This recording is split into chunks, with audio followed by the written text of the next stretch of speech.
Okay, today we're looking at the amaryllis flower and the bulbs that the amaryllis flower comes from. This will be an experiment because I just started up in a new location. I got to take the water out of these little puppies because otherwise they'll just drown the roots. And I just cleaned this little dish, turned black with all the water, and it hasn't really stopped raining. We get rain almost every day for like the last month or so. So that's holding up my progress back here. So this is Marty from the Dougherty Garden, and we're taking a look at the amaryllis bulb. Predominantly red with a white flower. Several years back I was able to get a fire engine red from my friend Jesus from the Caribbean, Dominican Republic.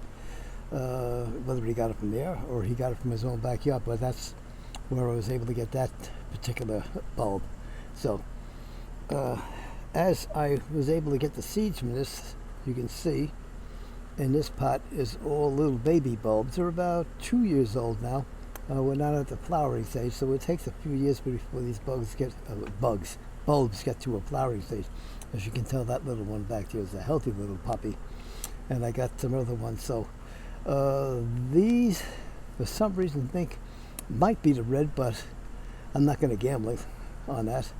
We'll just take for granted that it is a amaryllis at the moment. That I know for sure, definitely.